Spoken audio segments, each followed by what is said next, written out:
Okay, these are some things that Mom made when, more or less when we were out at the old farm. And probably these long, cold winter nights. She learned how to crochet from the neighbor lady, and she would sit for hours and hours on the corner of her couch and just be crocheting away. And she made some really neat stuff. I remember this one real well because she had put this on on the back of the couch and put these two on the arms of the couch. And she always had them starched, as you can probably see. This is kind of stiff. That's her doings. I haven't used them. And we never got to sit on the couch unless we had really clean Sunday clothes on. But she had this one little corner she sat on, and then it was reserved for company or whatever. So when it came time for her to trade this couch in on probably a newer style or something, it had a nap kind of thing on it. It was so perfect that the people at that time, you could trade in for a new one and get some money for it, of course. And they couldn't believe it was in that good a shape. I mean, it was like the day she brought it out of the store. I'm sure her second one looked like that too.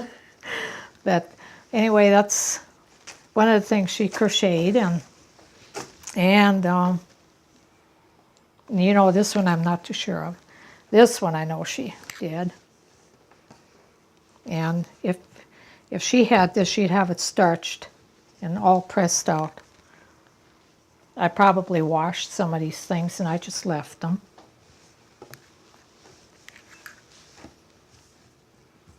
And she always had her different sizes of thread. I used to remember what those things were called. And I don't know. They look like they always remind me of strawberries. I don't know why. And this is another one. Actually, so I was telling Cassie here that my sister has got some of her very, very nicer work. This is just kind of the drop of the bucket that I found in a drawer, I think, that my sister has some of her really, really nicer stuff. This one must have been a little work. Yeah, looks like a snowflake.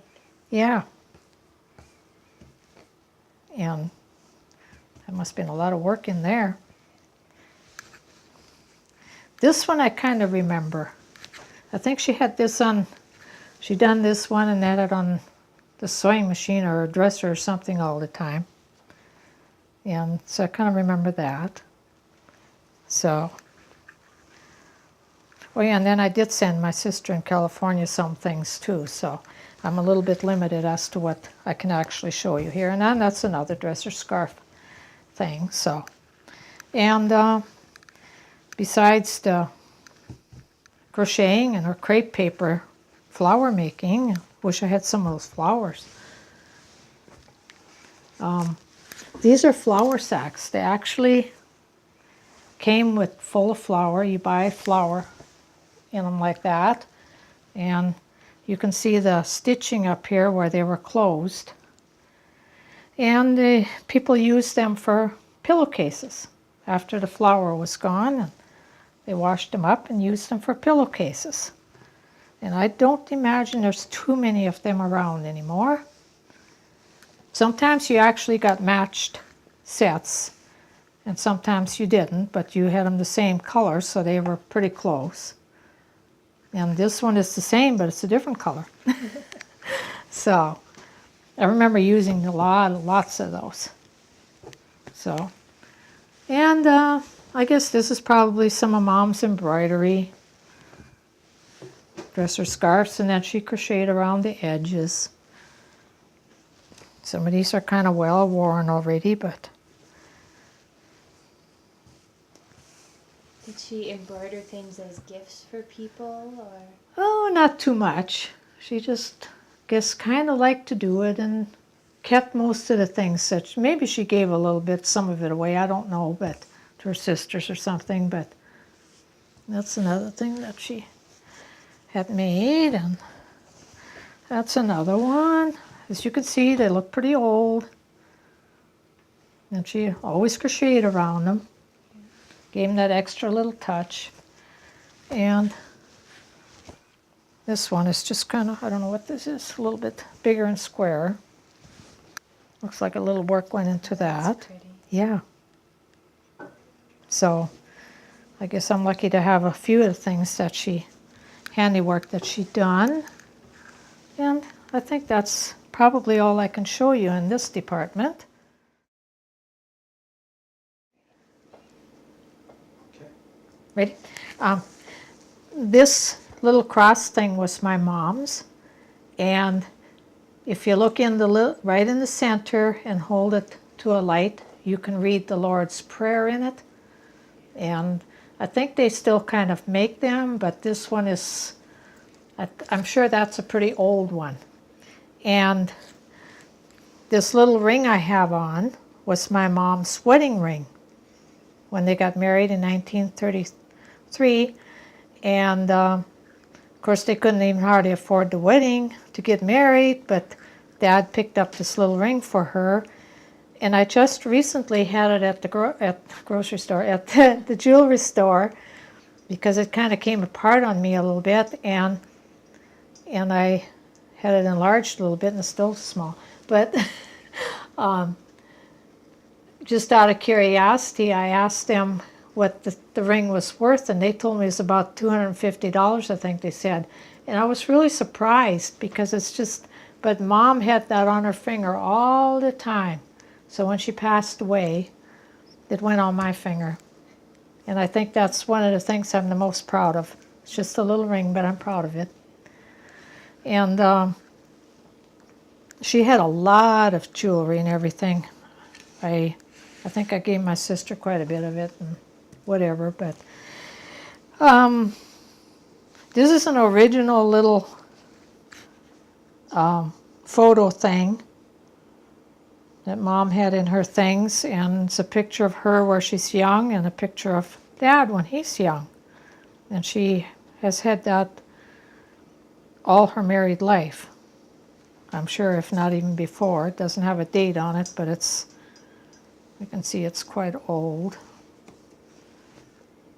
And, okay. And I had quite a few, I had my name on quite a few of the dishes. My sister and I were going through them one time. We put our name on there. And this is a pickle dish that Mom got when she was first married. And I'm not too sure where she bought this from, but they did go to Barton a lot at the time getting some things. And for some reason some of those dishes got away. But I did manage to get this one. And kind of proud of it, because it is a little pretty little pickle dish, hand painted, I'm sure. So this is a globe that Dad had out at the old farm, and I forever remember it sitting on his little writing desk in the corner. And it's a very old globe, because it's, I'm not too sure what year it got in, but it's early 40s that I know that I remember it from, so I still have that. I see it even has paint specks on it. Must have went through a few painting jobs. So that's about it. Okay, this is a bar of P&G soap.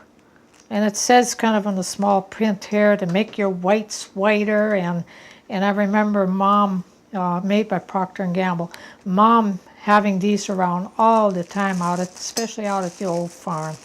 It's just very, very familiar. And besides the lye soap, they use this a lot.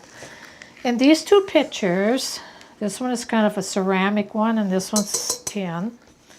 But we have these on our table all the time at every meal with milk in them. And I don't know what the purpose of the small one. Maybe sometimes we didn't have quite as much milk or something. But this one I really, really was all the time on the table. And a lot of times we didn't have milk until we milked the cows that evening, and then we'd eat supper afterwards, and the milk was warm, and we'd have to hurry and set them in a pail of cold water to try to get the milk cooled off. And this goes back to when we moved to the farm in town, when we sold milk out of bottles. We run a dairy. It says Kraft's Dairy on there. And the purpose of this was we had tickets made up, so when our customers needed milk, a quart, and I'm sure we had some for cream and pints and whatever, they'd leave a ticket in, tear one off and put it in the bottle. When we picked it up, the empty bottle, and we'd see what they needed the next time. And I think I did tell the story about me delivering the milk with the horse and buggy. And then we also had Dad got us an old car that he took the front seat out, and we used that a lot to deliver the milk. We'd done that for a number of years, and then we started selling it in milk cans. So that water cooler is one exactly like we used in our one-room country school. And we took turns, the neighbors, families, to carry the water to school, and then we'd pour it into this thing and use the little spigot with some kind of paper cups we had at that time. And that's the way we got our water. And that's about all. We didn't have to bring it to, we'd bring probably like a 3-gallon can of water to the school, and it would last a few days, except when it's real hot, I suppose. When we drowned it out gophers, it took more. But that is exactly like what we used to use in the old country school. Okay, as you noticed at the water cooler before this, and this one is Red Wing. The Red Wing company must have been a very busy company way back then, because you see their sign on a lot of things. But this is a butter churn, and this you made butter by going up and down with this until you had butter, and it's got a wooden paddle on the bottom. And I imagine this, we never used one like this on our farm. I guess I picked this one up at an auction sale or something, but it's, you made a mega big hunk of butter in this thing.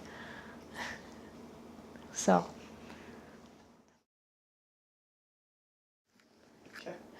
That's my little doll rocking chair that I got for Christmas when I was 4 years old. Of course, it had a doll sitting on it too. And how I managed to keep this through the years, I don't know, but I did. And I was so proud of that when I got it. And it's one of the things that I managed to keep through all these years. So it is, I guess it's an old rocker and whatever. Did they wrap up your presents under trees? Yeah. I don't think this was wrapped. I think, like people did in those days a lot, they took us, maybe we went to church or something, and we had to wait in the car and couldn't figure out why Mom wouldn't come out of the house. It took her so long, and I'm sure because I know this was sitting under the tree. And when whatever we were doing, we came in, and it was sitting there. I suppose it was a little awkward to wrap that.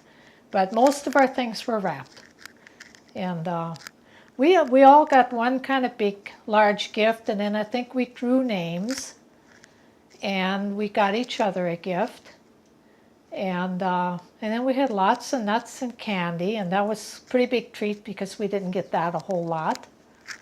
And so we had pretty good Christmases. So, and a lot of people talk about the Benzeneagle. I hope I'm pronouncing that word right. Have you heard of that one? So many people mention it, and I noticed that it was mentioned in some other interviews you had advertised in different places. And I heard the word when I was very young. But I wasn't scared of them, like some people really got scared of them because it was described what he was, or he was a wicked man or something.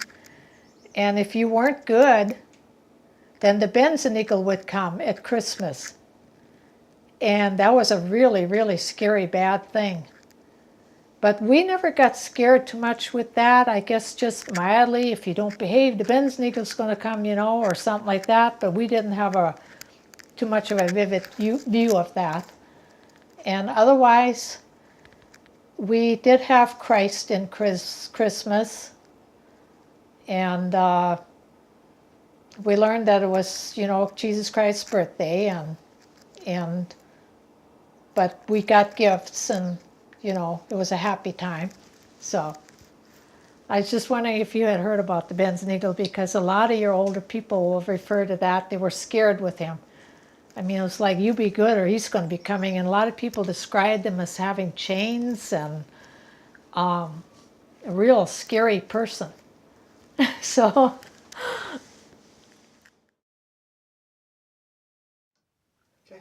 okay, I guess the first thing I have here is, this is a wedding certificate from my parents. And unfortunately, I never did have a wedding picture, but their names are on here and the date they got married, 1933, October 7th. And so that's what I have of their wedding. And this is certificates, Germans from Russia. And it says, in honor of George and Christine Kraft, and it's a 20-year membership, and this is dated June 9, 1993. So evidently they belonged to it for 20 years already. And let's see. This is one of the first lamps that Mom got. It was pretty fancy at the time, I guess, in about 1950 when we moved into town and got electricity. So it was one of her first fancy lamps. And let's see. I think my sister gave me this. This is a very, very old, I forget what you call them. But my sister, I think, gave him that from California. And I remember we had it sitting in the living room and it was always bouncing. And I don't know why it quit bouncing. Maybe it needs a little push. It was going pretty good. Lava lamp. They still kind of make them today, but it's just the idea that this one is really old. And then we'll get over here. I have a few bottles, which are no big things, but these two are kind of interesting. That's the Coke bottle with the writing right on the bottle, and this is Orange Crush bottle. And you cannot even buy Orange Crush anymore, not like this anyway. And it says it right on the bottle, Orange Crush. Then we get into some of the things we had on the old farm. Okay, this is kind of the first thing here. This is Mom's gas clothes ironing thing. And it was the little can that you put gas in and fill it someplace, and then you needed the little pump to pump air in it to make it work. And I don't think I'm going to try that one. I'll stick with the electric iron. These are sad irons, which most everybody has seen. You set them on the stove to heat, and then you put the handle on and iron. And can you see that lamp okay? Or do you want me to pull it out? That's fine. Okay. This was our big gas lamp out on the old farm. It had two mantles on it, and it was the brightest lamp we had. And second to that was the Aladdin lamp there, and that also burned with a wick. And that was pretty bright. And back in there we have I'll get this out of the way a bit. We have the Daisy butter churn. Can you pull that out of the Yeah, I sure can. Okay. We used this a whole lot. It didn't make a big batch of butter at one time. We had a little larger one too. But this is all original. It's got the original bottom, and it says Daisy there, and you turn and turn and turn to make butter. I would still like to do that if we would have the proper cream to do that with. This is a teapot Mom had forever, and I was able to keep that. This wasn't in the family, but that's a little pitcher that they used to serve cream in the restaurants with. I thought that was kind of neat. And this is cheese boxes this one here is a little better for that. A cheese box that we used to buy cheese in. And that's kind of how the cheese came back in those days. Speaking of Watkins, these are kind of old Watkins steels. This is nutmeg, and I got an allspice here. And some of these things I find out in the country. I think I had a couple more things in here I should. This is how we used to curl our hair. We used to wear them a whole lot. You'd roll them up and close them and wait until the curls dried, and then you'd curl your hair. And this is like the ink. That's for an ink pen. That used to have ink in it. And it was kind of like the ones we used to set in our desks in school. Had a little ink well thing that you set these in.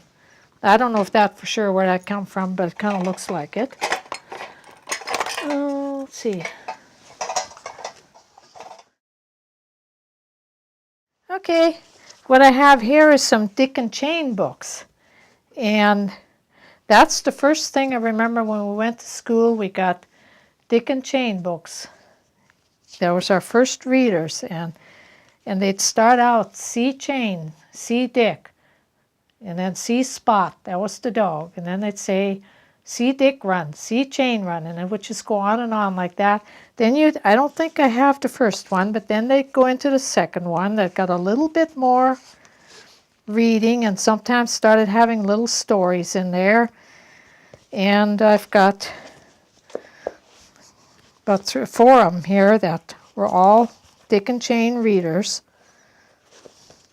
And I got these out of our old school, country school, and I feel kind of fortunate that I have them.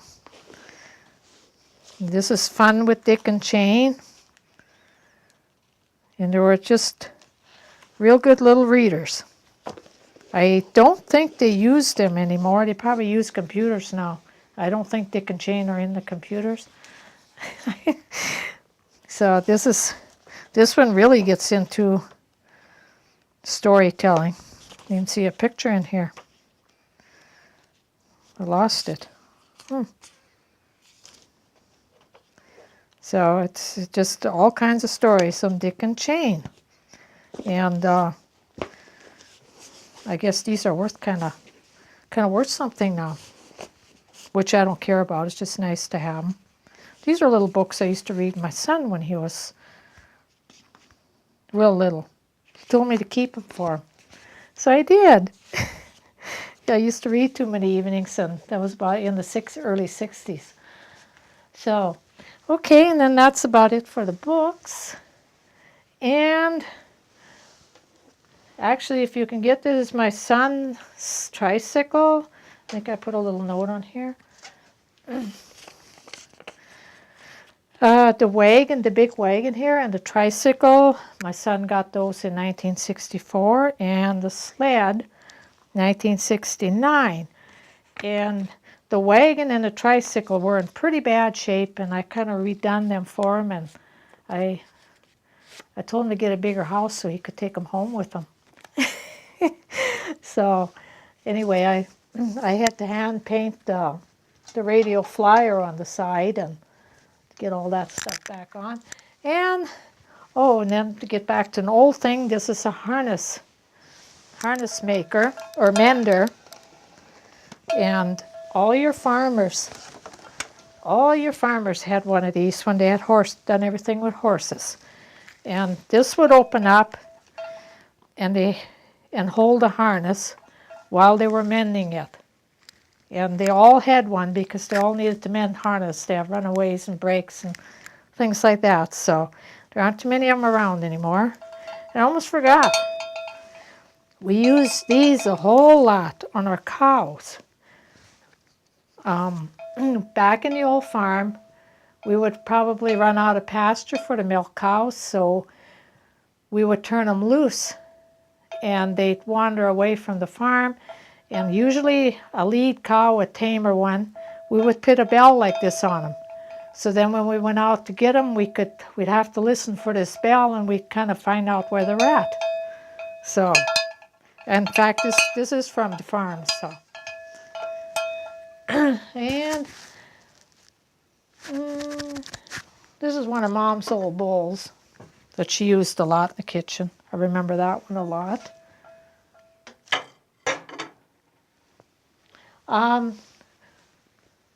All the trophies and ribbons are when I participated in horse shows, the North Dakota Horse Show Association, in the 70s and into the 80s. And I went pretty steady, and I showed quite a bit. And there were quite a few who went to Minot, and a lot of the small towns around here would put on a show, and Rugby always had a big parade. I do have pictures of this, but I had a colt, and I put this on my colt with one of those little saddles. I don't know, I can bring that over here. I put one of these little saddles on the horse's back on top of this and had him in the parade, so that made it was kind of a showy thing. And I participated in a lot of different activities in the horse shows, poles and barrels, and there was a lot of different kinds of races, and I'm trying to think of some of them. You know, your mind goes blank when you're trying to think too hard. Anyway, I participated in most of the activities that they had at the horse shows. And at that time, I rode horse all the time, and you really had to practice them a lot and everything. And I got a lot of trophies and ribbons. It's not even all of them here, but I put some of them up. And then they had a class where you, my mind's going blank on me. You dressed up in something, in some costume class is what they called it. And usually in the costume class, I went as Mexican because I had the hat and the blanket. And I think I wore this with it, hung that up, kind of black, and kind of went Mexican style. And that went over pretty good for me. And other than that, this is just a saddle that I use sometimes. I don't use it anymore, so I left it down here. Other than that, I guess that's about it. Okay, back in the 80s, we moved to Rugby from Devil's Lake, and for some reason I started taking some art classes and kind of got into doing some acrylic and oil paintings. And that's 4 of them hanging up in there that I done. And this was an acrylic one. I proceed. That's Roosevelt's cabin down at Medora, but I didn't do as good a job on that. I wasn't into painting quite as much yet, and never did get real good at it. And I've got one hanging up stairs above the couch that probably was one of my better ones. But so, and I did that for a while. I still like to do it, but I don't really have time. Maybe someday I will again. So I have a lot more too, but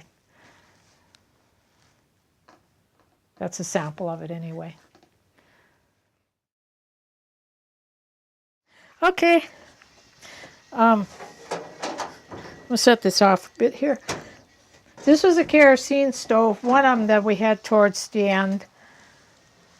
And it was just totally rusty and everything when I got it.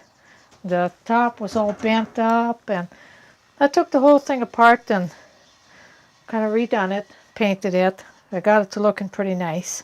So I'm pretty proud of that. It works perfect. And this oven I got from someplace else, but it is just exactly like what Mom used to bake bread in and stuff in the summertime, because the cook stove was too hot to start up in the summer. So I had a oven like that you do a lot of baking in. And you had to watch your baking real close back then, because if you didn't, things would burn just like that. It's kind of a weird thing inside, but that's all it amounted to. So, and this is a table that we had in our kitchen. Our kitchen was so small. I should have pulled it out here a bit. Our kitchen was so small, so this was about all we had in there for a table. And Dad had it out in the shop, and I suppose it's a little dilapidated, but anyway, it survived all these years since the 40s. And this is one of the chairs that was with the table. I think we had about 4 of those chairs or so. And this is a milk stool. You'd sit down next to the cow and milk the cow. And we had a lot of those hanging around in our barn. This one survived. Why, I don't know, but it did. This is a pencil sharpener that my dad had sitting on his writing desk in the house. And they kind of make them today yet, but you can tell this is a very old one. You can't see the little rack, but my dad gave me this, and that's a fire extinguisher thing. And I guess the thing, if it was made in Salt Lake, Utah. But anyway, I guess if you had a fire, you just throw this on the fire and bust it, and I had never seen them before. I think they're pretty old. So, I think that's probably all in here. I have a lot of old. Ready? That's a milking machine I salvaged from our dairy farm, and I hung that under many, many cows. And so now it's used as a decorating thing for my flower.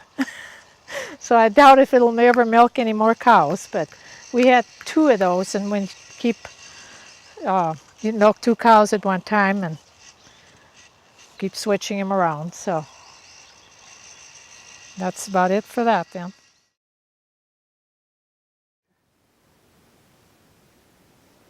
Why do you think it's important to tell your life story? So we don't lose our heritage, for one thing. And I think there are a lot of children, offspring children, that are genuinely interested in where their heritage has come from. And sometimes you think that you're telling children something and they're probably not hearing you. But sometimes as they get a little older, they begin to get very interested in it, and I think that kind of happens to all of us. And I think it's a very good thing to try to do what you people are doing to preserve this heritage. So it's and it's amazing. And I just hope that with all the people that you are interviewing, that you get a lot of different, and I think you are getting a lot of different versions of things and a lot of different ways that people grew up. And yeah, so it's very interesting. So, Okay. Are there any other stories you'd like to share with us? well, perhaps there could be, but right offhand, I can't think of any. It's I'm just really, really glad that I grew up the way I did. I have no regrets of being out at that old farm and growing up the way I did. I'm just amazed that I can look back on it and feel so good about it. And I talk to my siblings, my two older sisters mostly, and we can just get into all these memories. And our fondest memories are of growing up out at that old farm with no electricity, no plumbing, all the work we had to do, but it's fun thinking back on it now. So I'm just glad that I grew up that way. Okay, well, thank you so much for doing this. Yeah, it was my pleasure. So, and I thank you people for doing it and taking the time to do it. Oh yeah, we love to do it. So that's great.